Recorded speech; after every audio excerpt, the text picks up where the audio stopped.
with the channel Principle of Guidance and Counseling. According to Hollis and Hollis, a program of guidance and counseling should be based on the following principle. मुझे समझ नहीं आता Hollies and Hollies क्यों है, हाली Hollies क्यों नहीं है. हॉलिस एंड हॉलिस के मुताबिक programme of guidance and counselling should be based on the following principle. Respect for humanity. Following principle होने चाहिए. सबसे पहला प्रिंसिपल क्या है? रिस्पेक्ट फॉर ह्यूमैनिटी, इंसानियत के लिए respect. The client is considered a respectable person in guidance and counselling, यानी कि क्लाइंट को एक रिस्पेक्टेबल पर्सन जो है वो माना जाता है. Because the client is a man of dignity and honour, क्योंकि क्लाइंट डिग्निटी और ऑनर का आदमी है. द क्लाइंट डिस्पाइट बीइंग कॉर्डम and difficulty should be consider the crown of creation. अच्छा जी, बेशक वो बंदा मुश्किलात में घिरा हुआ है, उसकी मुश्किलात कितनी फजूल क्यों ना हो, लेकिन आपने कहना वो क्राउन ऑफ क्रिएशन है. आगे है impartiality. Counselor should show impartiality while examining the personality and problem of the client. The counselor should not treat any habit or weakness of his client as bad or contemptible. यानी कि आपने impartial ही रहना है, आपने उसको राय नहीं देने लग जानी, आपने उसको बोलने नहीं लग जाना कि चाहे उसकी ये हैबिट्स बहुत ही गंदी क्यों ना हो, वीकनेस उसके अंदर हो, आपने उसको कुछ नहीं कहना, आपने बस आराम से करके सुनना है. आगे uniqueness. Every individual is unique and distinct, so every client must be regarded as important. Her client unique होता है, हर इंडिविजुअल यूनिक होता है, तो आपने हर किसी को उसी तरह रिगार्ड करना है. ये नहीं करना कि सारे को जैसे होता है, नहीं, आपने कहना सब यूनिक होते हैं. The client's behaviour and attitude are based on a subjective perception. Client का बिहेवियर और एटीट्यूड सब्जेक्टिव परसेप्शन पे बेस होता है.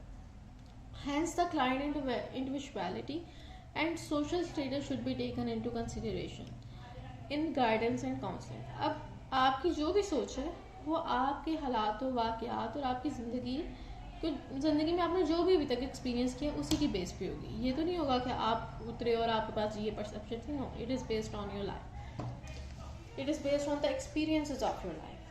तो उसी तरह क्लाइंट की इंडिविजुअलिटी और सोशल स्टेटस को आपने जहन में रखना है कि फ़लाँ बंदा इस कैटेगरी का मेरे पास आ रहा है, तो उसकी सोच यही होगी और क्या आप एक्सपेक्ट कर सकते हैं.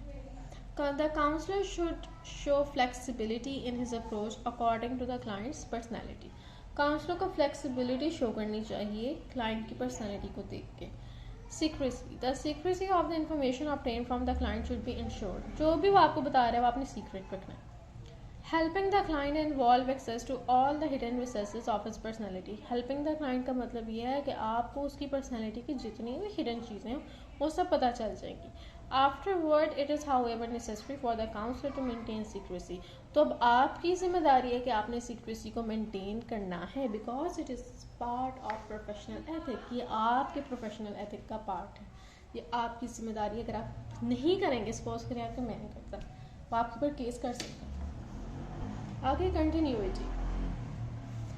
Guidance and counselling is a universal and continuous process. Guidance और काउंसलिंग एक यूनिवर्सल और कंटिन्यूस प्रोसेस है. And the nature of mental, emotional, social and moral growth undergoes change as one grows older. क्यों continuous है? क्योंकि जैसे जैसे आप बढ़ते हैं आपके इमोशंस, आपकी मेंटल स्टेट, आपकी मोरल ग्रोथ, ये सब में चेंज आता जाता है, कभी भी चेंज रुकता नहीं है. इसीलिए आपको गाइडेंस और काउंसलिंग की ज़रूरत होती है. तो ये कंटिन्यूस प्रोसेस है. The individual need guidance while going through all these stages.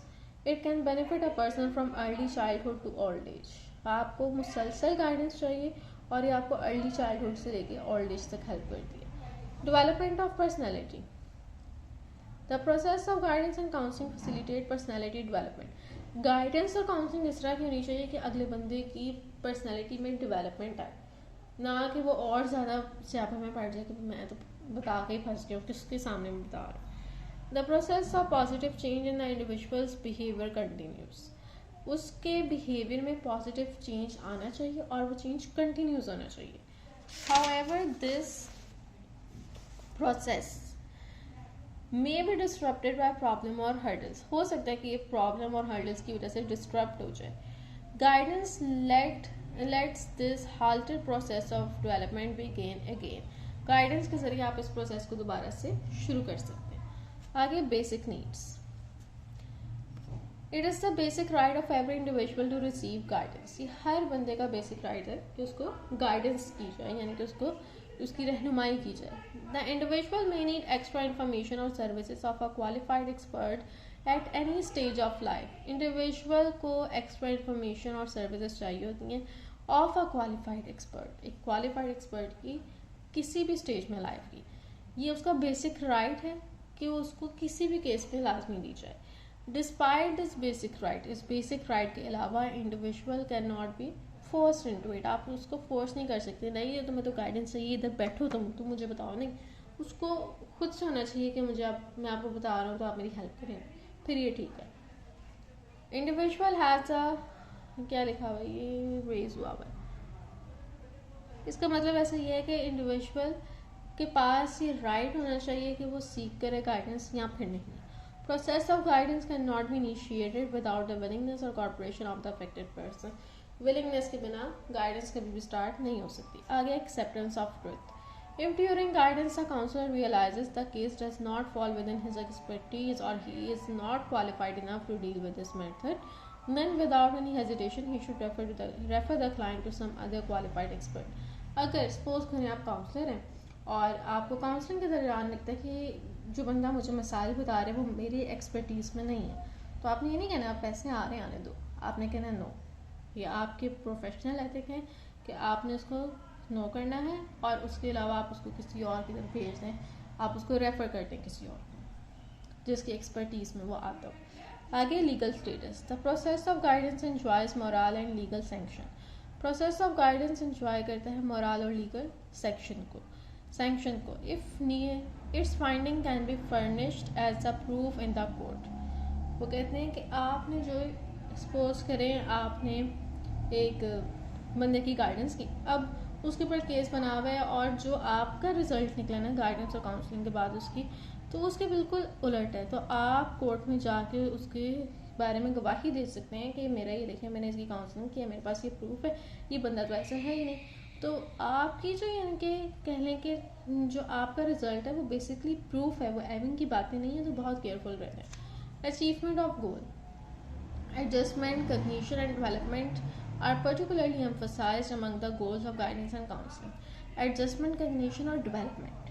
Adjustment, cognition और development particularly emphasize किए जाते हैं in the goals of guidance and counseling. ये तीनों चीज़ें, इनकी मैं वीडियो बना चुकी हूँ, अगर नहीं पता तो आप वीडियोस देख लें या फिर गूगल की सिंपल डेफिनेशन सर्च कर लें.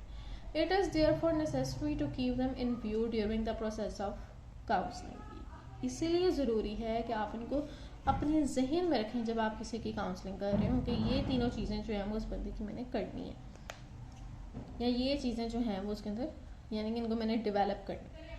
आगे moral values. Counsellor and the guide should be mindful of the client culture and ethics.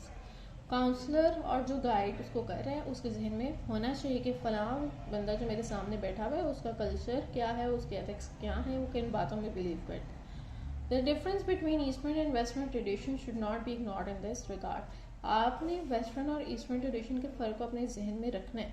अगर आप ईस्टर्न से हैं और आपके पास क्लाइंट आपका वेस्टर्न है और उसके हालात कुछ और हों, आपने ये तो तुम गलत कर रहे हो, ये गुनाह है, ये है, लेकिन आपने बेशक वो हमारे अकॉर्डिंगली गुनाह है लेकिन उसके तो नहीं ना, तो आपने इस बात को जहन में रखना है. Be professional. आगे use of psychological test. Psychological tests are conducted sometimes to identify the problem and sometimes to evaluate the qualities of the individual. Psychological tests conduct किए जाते हैं बाज़ का प्रॉब्लम को आइडेंटिफाई करने के लिए. बहुत ज़रूरी है कि पहले प्रॉब्लम को जाना चाहिए and sometime to evaluate the qualities of the individual, और बाज़ औक़ात इंडिविजुअल की क्वालिटीज़ को जानने के लिए. The test can be helpful in determining the preferences of the client. ये टेस्ट आपको हेल्प कर देते हैं जानने में कि क्लाइंट की क्या प्रेफरेंस है. आगे है dependence of statistics. Solid fact should be taken into account during the process of guidance. Solid facts आपने अपने अकाउंट में लेने, यानी कि अकाउंट वो बैंक अकाउंट नहीं, यानी कि अपने जहन में रख लें during the process of guidance. The use of statistics through quantitative method is better than guesswork. वो कहते हैं कि क्वान्टिटेटिव मेथड जो है वो ज़्यादा बेहतर है कि आप गैस और स्पेकुलेशन बस लगाएं. It helps a lot of information to solve problem easily. It helps a lot to solve information easily. मेरा दिमाग ख़राब हो गया. It helps a lot to solve problem easily. ये बहुत मददगार साबित होता है कि आप अपनी प्रॉब्लम्स को ईजीली सॉल्व कर लें. यहाँ पे ख़त्म होता है और मैं ब्रेक के बाद ये स्टार्ट करती हूँ. एंड आई होप कि आप लोगों को समझ आया है. See you in the next video guys. Bye bye.